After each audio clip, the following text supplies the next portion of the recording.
আসসালামু আলাইকুম ভিউয়ার্স, আজকে আমরা চলে এলাম মুন্সিগঞ্জে একটা অতি পুরনো স্থাপত্য দেখতে।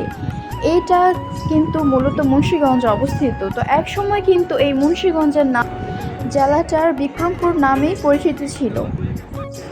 অতি পুরনো এই স্থাপত্য দেখতে আমরা চলে যাই সবাই মিলে। আমরা যেহেতু মুন্সিগঞ্জেই থাকি, সেজন্য আমরা বিকেলই এখানে যাওয়ার জন্য প্রস্তুতি নিয়ে রওনা দিলাম।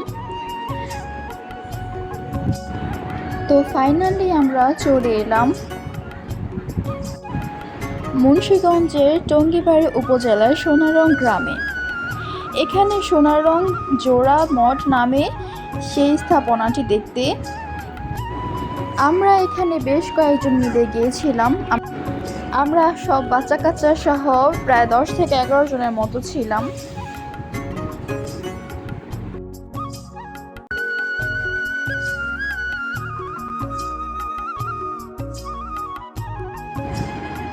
এখানে দুইটি জোড়া মঠ রয়েছে।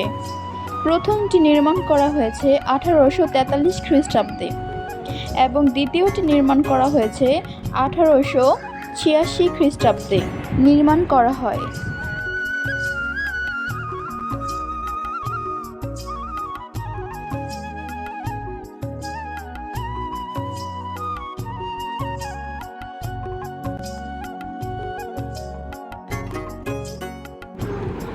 এখানে কিন্তু প্রথম মঠটির তুলনায় দ্বিতীয় মঠটি ছোট।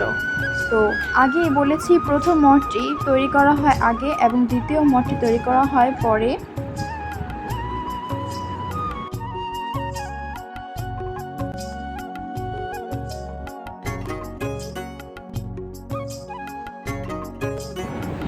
এখানে একসময় হিন্দু ধর্ম অবলম্বনকারীদের পরিমাণ বেশি ছিল।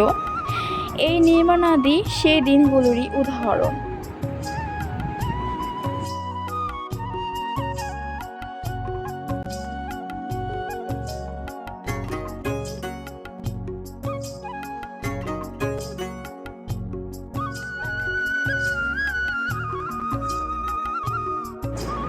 ভালোভাবে খেয়াল করলে কিন্তু আপনারা এখানে অন্যান্য পাখিদের সাথে টিয়া পাখিও দেখতে পাবেন।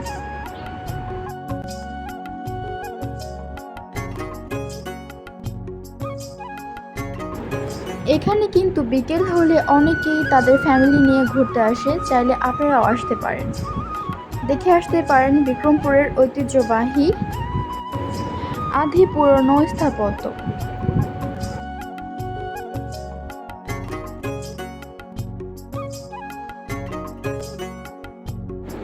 এটা মুন্সিগঞ্জের আদি স্থাপত্য হিসাবে বেশ কয়েক মাস আগে এটাকে পরিচর্যা কিংবা সংস্কার করা হয়েছে।